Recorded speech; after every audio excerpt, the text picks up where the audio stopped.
Shalom Adonai Lehortonir, né? Paz do Senhor a todos do Face, da rede social, que tem nos acompanhado através dos vídeos, onde nós temos passado um pequeno estudo, onde hoje eu estarei passando um pouquinho do estudo, onde nós estaremos falando dos profetas menores, né? E dos profetas menores, nós vamos estar falando sobre o profeta Naum, né? Então quero fazer um convite, assistir o nosso vídeo. Profeta Naum, o nosso curso é o curso do IBAD, né? Todas as sexta-feira, às 20 às 22 horas, na rua Serra Dourada, 768. Aqui, ó, bairro Periolo. Venha conosco participar e aprender uma porção da palavra do Senhor. Então nos acompanhe através desse estudo sobre o profeta Naum.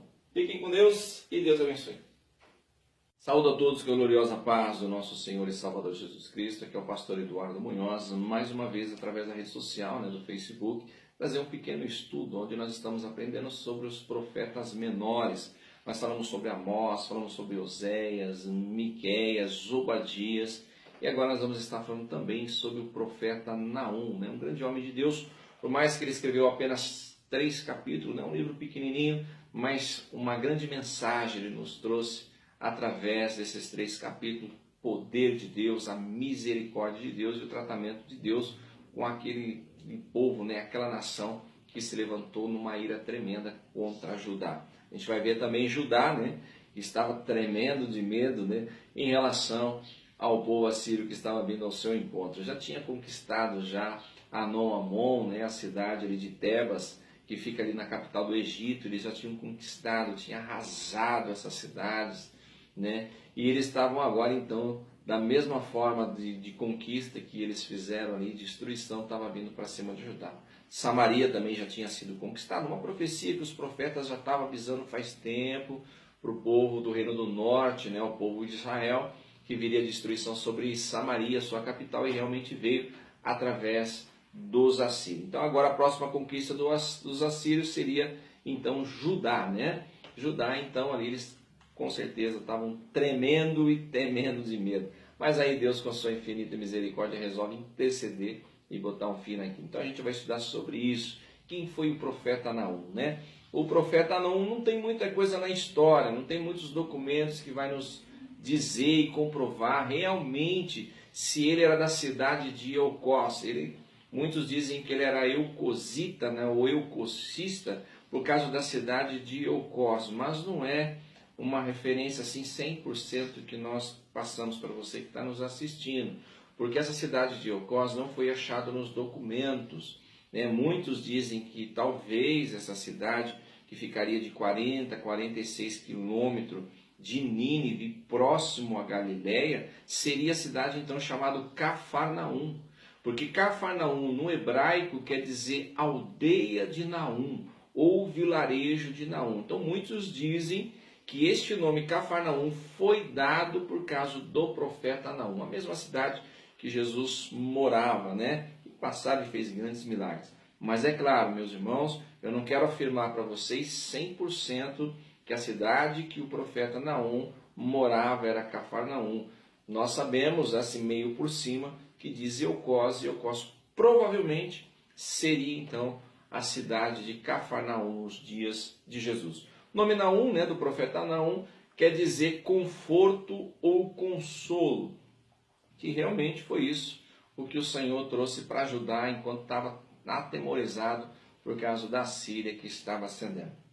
Nós vamos voltar então agora para o cenário de Nínive, né, da Síria, sua capital Nínive. Nós estivemos falando sobre o profeta Jonas, que é onde o desejo do profeta Jonas, quando foi por lá mandado de Deus, por mais que ele se rebelou, por mais que ele não queria ir, mas acabou indo porque é a ordem de Deus. Quando ele chega lá, o desejo era que se cumprisse as promessas de Deus em destruir aquela cidade. Cidade pecaminosa, uma cidade bárbara. Então, ali o profeta Jonas gostaria que acontecesse, mas para ele, infelizmente, né, para ele, nós vemos então que o rei, né, que fala desde o maior ao menor, então, se arrependeram dos seus pecados, se converteram, e ali o Senhor teve de misericórdia e não destruiu Nínive.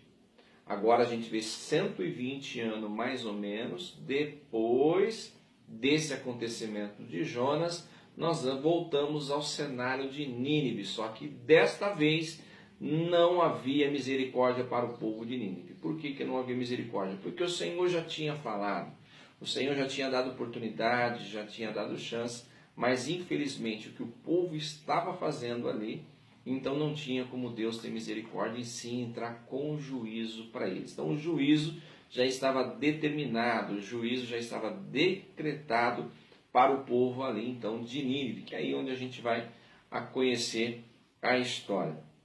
Nínive, de onde surgiu Nínive? Quem eram os assírios? Né? Muitas vezes pessoas perguntam, pastor, o pastor fala de Nínive, o pastor fala da Síria, mas de onde surgiu isso? Bom, eu creio que vocês já ouviram falar de Nimrod, né? Um grande conquistador, um grande caçador. Não vou dizer que foi homem de Deus, que não foi homem de Deus não, né? Nimrod, então, descendente de Cã, né? Parente de Noé, praticamente bisneto de Noé, ele fundou Babel, a torre, a famosa torre de Babel, onde Deus confundiu as línguas, né? Então, Nimrod, então, ele fundou a cidade de Assíria, homenageando a um deus, entre aspas, com letra minúscula, chamado Assur. Por isso que eu falo, meu irmão, você que escreve o nome de Deus no Zap Zap, você que escreve o nome de Deus no Facebook, lembre-se que Deus é com letra maiúscula, porque eu duvido que você assina o seu nome com letra minúscula. Você assina o seu nome com letra minúscula? Eu creio que não, né? Só quando for e-mail. Mas se não for e-mail, você não assina com letra minúscula. E o porquê que de Deus, o Todo-Poderoso, o Majestoso, o Jeová Jireh, o Jeová Shalom, o Adonai Elohim, por que você escreve com letra minúscula? Letra minúscula são demônios, né? Então, o Deus com letra minúscula, chamado Assur, foi homenageado então por Nimrod, dando-se o nome de Assíria, onde a sua capital é a cidade de Nínive, né? E ali ela foi crescendo cada vez mais. A Síria, na verdade, ela era uma cidade que os profetas estavam profetizando, porque o povo de Israel e o povo de Judá, que era o reino do norte e o reino do sul, eles estavam então numa idolatria muito grande, num pecado tremendo. Então o Senhor estava usando os profetas para profetizar que uma nação seria levantada para castigo. Deus queria usar a Síria para castigar o povo de Israel, mas o que aconteceu? A Síria, então, ela se achou demais, diferente que a gente estudamos sobre os medos e os persas. Lembra quando nós estudamos sobre os medos e os persas no livro de Daniel? Lá nós vimos que o próprio Ciro, né, o rei Ciro, e o próprio rei Dário também, eles deram crédito que Deus estava usando a nação deles para a conquista. Então eles até depois soltaram, libertaram o povo de Israel que estava cativo. Mas a Síria também poderia ser como foi os medos e os persas. Então nós vemos que a Síria não, ela achou que não era o Deus Jeová que estava usando eles para castigo de Israel. Pelo contrário, era o Deus deles. Ali eles adoravam a Estar, eles adoravam o Assur, adoravam Moloque e tantos deuses com letra minúscula que eles confundiam de qual Deus. E realmente eles tinham Deus para tudo, né? Acho que até Deus para gripe, eles tinham Deus para gripe também. Deus para dor de ouvido, Deus para dor de cabeça, acho que eles tinham Deus para tudo que era coisa ali. Então eles davam um nome para isso.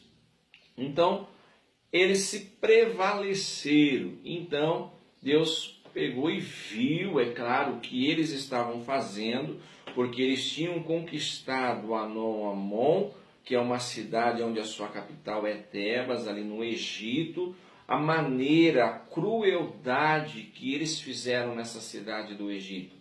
Ali eles pegaram as pessoas, porque eles não faziam escravos. Eles não faziam, eles não faziam escravo. Prisioneiro eles pegavam, mas assim, os prisioneiros que eles aprisionavam eram só a parte da nobreza.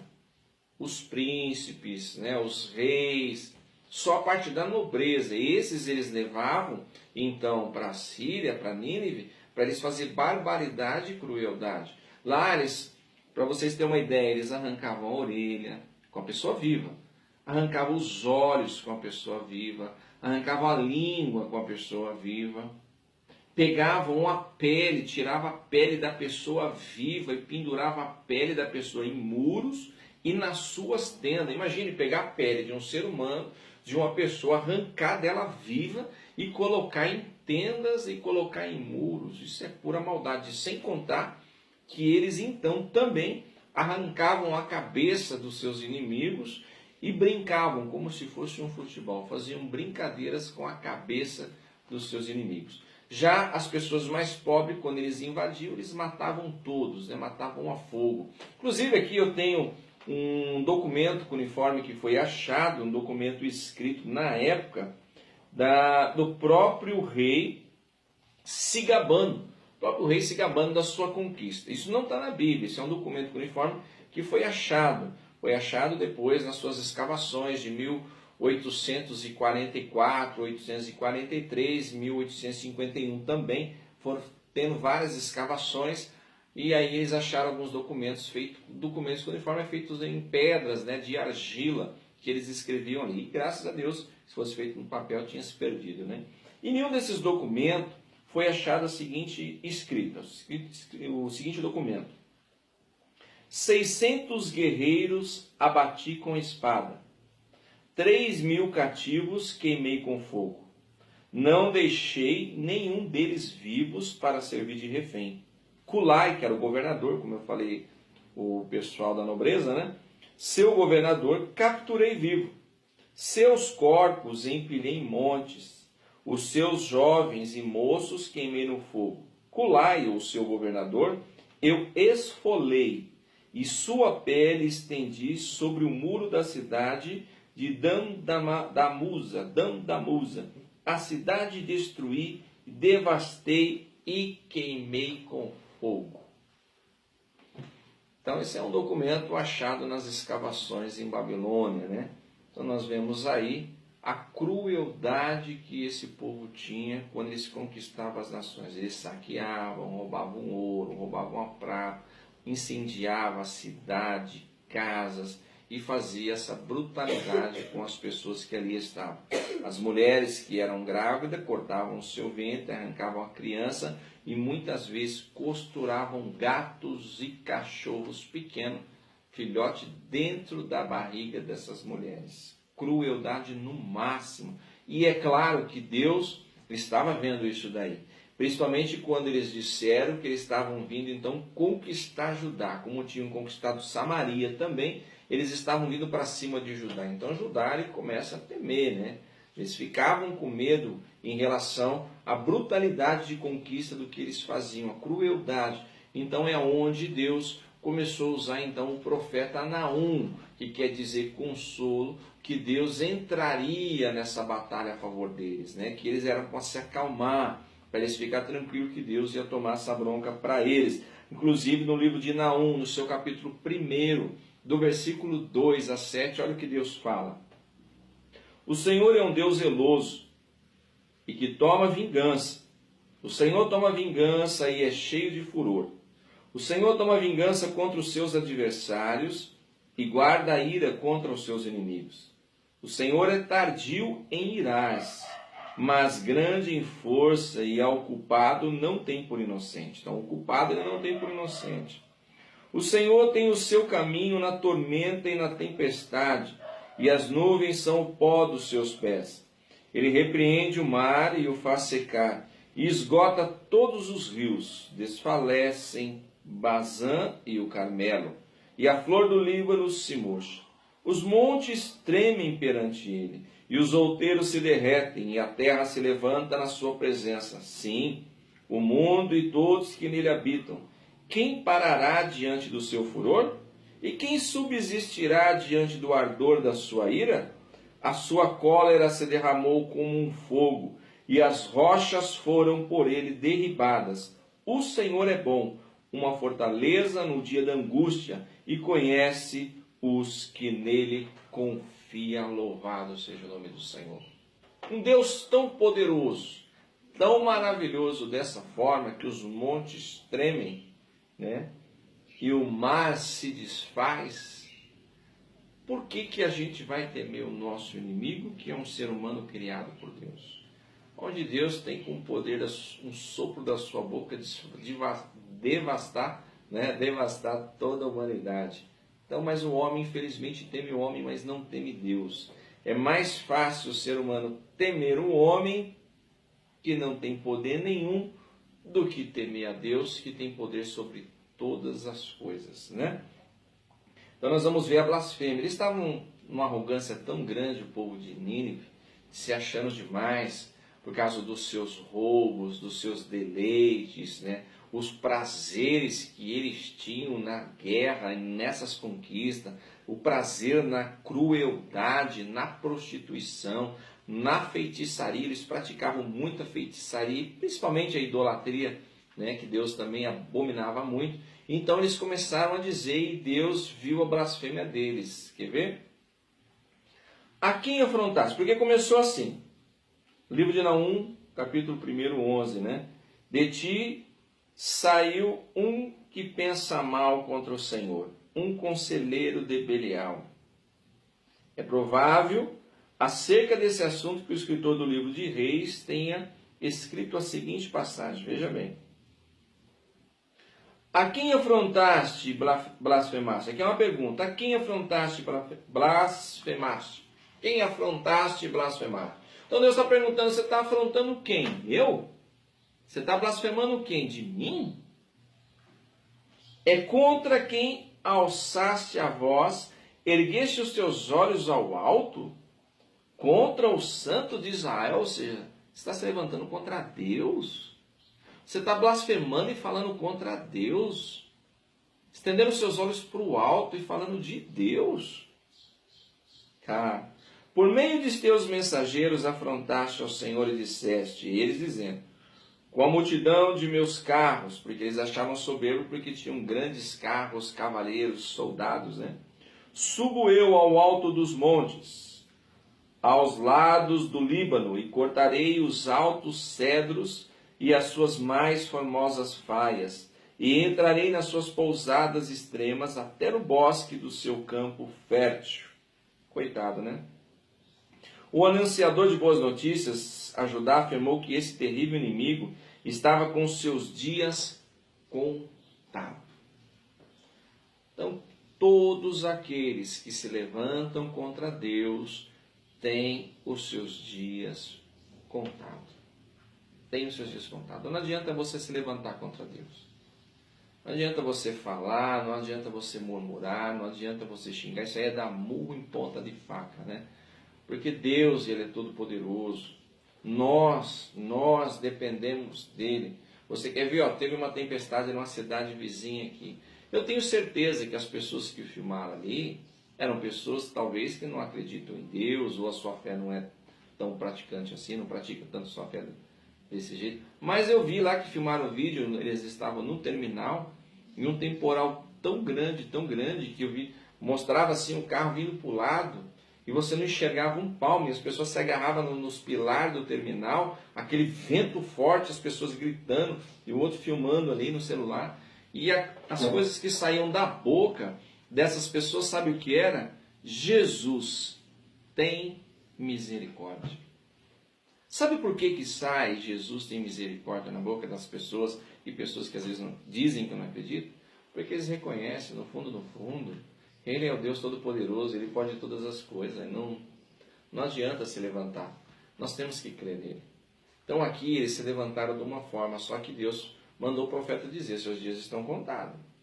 Da mesma maneira que vocês estão atuando contra as outras nações, e da mesma maneira que vocês querem atuar para cima de Judá, vai se levantar também uma que vai vir contra vocês. Vocês podem se preparar que também eu vou levantar uma nação contra vocês. Por que Deus ia levantar uma nação contra eles? Porque nisso daí, os medos fizeram uma aliança com os babilônicos. A gente fala dos medos e persas, né? Os medos e persas. Mas também agora tem os medos e babilônicos. Os medos, então, fizeram uma aliança com Babilônia. E eles estavam, então, se fortalecendo para colocar um fim no mandato, na crueldade da Síria. Então estava se levantando uma nação muito grande, os medos e os babilônicos. Por isso que a Bíblia diz que eles se reuniram. Olha que interessante, quer ver? Ó? No livro de Naum, no seu capítulo 2 e o versículo 6 a 8 diz assim, ó: as portas do rio se abrirão e o palácio se derreterá. Nínive, desde que existe, tem sido como um tanque de águas. Elas, porém, fogem agora. Parai, parai. Clamar-se-á, mas ninguém olhará para trás. Louvados sejam o nome do Senhor. Agora nós vemos aqui, então, que Deus vai levantar, então, os medos e os babilônicos, aonde eles vão cercar a Síria. E nós vemos que Nínive era abastecido pelo rio Cozer. Esse rio Cozer ficava próximo, né, ao rio Eufrates e ao rio Tigre. Por isso que eles tinham um manancial de água. Eles tinham poços, eles tinham vertentes, eles tinham fontes de água pura, água limpa, vindo desses dois rios. Eles faziam aquedutos, né, para abastecer a cidade. Mas aí então os medos babilônicos tiveram uma ideia de desviar esses aquedutos e as águas do rio invadiram a cidade, como se fosse uma grande enchente, né? E essa grande enchente, como o profeta Naum profetizou, onde nós lemos agora, no seu capítulo 2, do versículo 6 a 8, começou a dissolver algumas partes do muro. Por quê? Porque a cidade de Nínive, ela era fortificada. Nós vimos Jonas, né, que o próprio Jonas narrou, falando que a cidade era fortificada, e ele fez uma caminhada de 3 dias e 3 noites, caminhando, anunciando a destruição de Nínive. Era uma cidade grande, os seus muros eram largos, eram altos, passavam 3 a 4 carruagens na largura dos muros, né? Uma fortaleza muito grande. Então, olhando aos olhos humanos, não tinha como o homem penetrar. Eles seriam abatidos pelos soldados ninivitas. Mas então, com as águas desviadas para dentro da cidade, houve-se uma enchente ali, e pelos muros, nos tijolos que foram feitos de argila cru, começaram então alguns desses tijolos, parte do muro, a se desmanchar, a se dissolver, como diz a própria mensagem aqui no capítulo 2, do versículo 6 a 8. Com isso daí, abriu-se brechas no muro, aonde os medos babilônicos entraram por essas brechas, e entrando dentro da cidade, abriram então os portões. Abriram os portões, entraram então a cavalaria, né, os soldados ali, e começou então a batalha, então a destruição, que o profeta então Naum estava profetizando para a cidade, porque o profeta estava falando para Judá: olha, Judá, calma, Deus ele vai interferir, Deus vai vir ao favor de vocês, não se desesperem. E Deus estava usando o profeta Naum para profetizar para Nínive, e falou: olha, vocês estão levantando seus olhos para o alto, vocês estão blasfemando contra quem? Contra Deus? Olha, então vai vir o juízo para vocês. Por causa dessa blasfêmia não vai ter mais misericórdia. A chance que teve na época de Jonas, há 120 anos atrás, não vai ter para vocês agora, porque vocês estão levantando os olhos para o alto e estão blasfemando contra Deus. Vocês estão achando superior a Deus, vocês são seres humanos. Vocês estão se achando superior com os seus deuses, com letra minúscula, então agora tem juízo para cima de vocês e não vai ter mais a misericórdia de Deus. O decreto, a destruição, o martelo já foi batido, né? O veredito contra a sua cidade, a cidade de Nínive. Então foi aonde aconteceu a batalha. E o interessante é que os medos babilônicos tomaram todos os seus ouro, prata, todas as suas riquezas que eles tomaram das cidades vizinhas. Agora os medos persas também estavam fazendo com eles. O que eles fizeram lá em Anon-Amon, lá em Tebas, agora os medos babilônicos também estavam fazendo com eles. E olha que Deus usou o profeta Naum, falou: não adianta vocês correrem para o monte não. Vocês vão correr para o monte, vocês vão tentar fugir, mas vocês vão ser abatidos. Olha aqui, um documento. Esse também é que não está na Bíblia. Esse aqui também foi achado num documento cuneiforme, um documento de argila, escrito, relatado o que se aconteceu nesse dia quando o rio Cozer invadiu. Quer ver? O rio Cozer fluía em direção ao leste, desde o Tigre, passando por Nínive. Esses dois rios, mais um canal construído para levar a água do Tigre até a margem do muro ocidental da cidade. Proviam água para os fossos, fontes, irrigação e água potável. Senaqueribe fez muitas melhorias em Nínive. Mandou construir muros maciços e edificou ali o mais antigo aqueduto da história. Era parte de um canal que trazia água das montanhas a 56 quilômetros de distância. Os atacantes destruíram Nínive, fazendo o rio Cozer fluir para dentro da cidade, onde dissolveu os edifícios de tijolos de barro cru. Esse é um documento, isso aqui não é um livro que está na Bíblia, aqui é um documento cuneiforme que foi achado, porque a cidade de Nínive, meu irmão, virou em nada, porque havia uma profecia contra eles. Livro de Naum, capítulo 2, do versículo 9 a 10, e é claro também o 3, o 13 diz assim, olha: saqueai a prata, saqueai o ouro, porque não tem termo o provimento, a abastança há de todo gênero de móveis apetecíveis, vazia e esgotada, e devastada ficará. Derreter-se-ão o coração, e tremem os joelhos, e em todos os lombos a dor, e os rostos de todos eles empalidecem. Eis que o teu povo no meio de ti será como mulheres, as portas da tua terra estarão de todo abertas aos teus inimigos, e fogo consumirá os teus ferrolhos.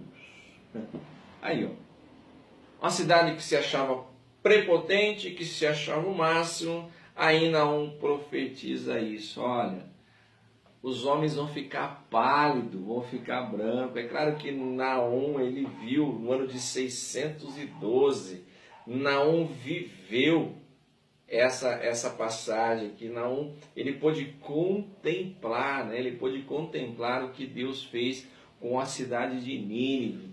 Então ele viu a destruição, os homens ficaram como mulheres, com medo, apavorados, aqueles homens que arrancavam as orelhas, a língua, os olhos, cortavam a cabeça dos seus inimigos, agora correm como mulheres com medo, apavorado dos medos babilônicos que invadiram. Então, por causa dessas brechas nos muros, entraram, abriram os portões, não tinha mais lugar seguro para eles, porque eles foram cercados.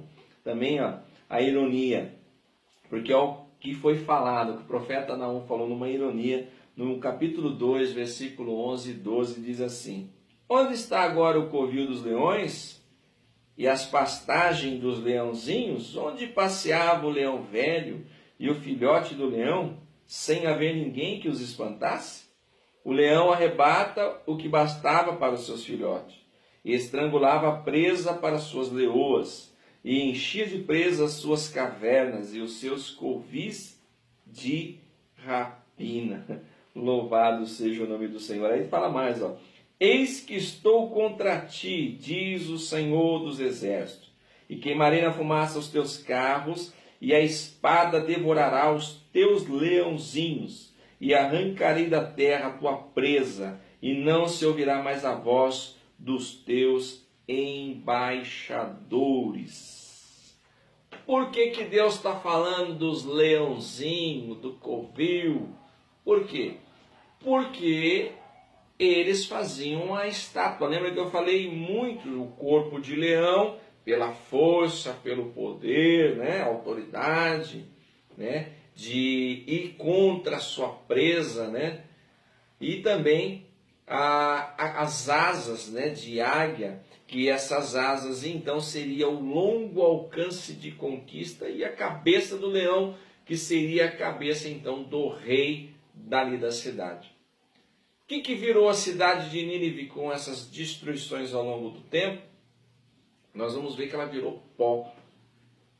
ela foi achada novamente em 1844, mais ou menos.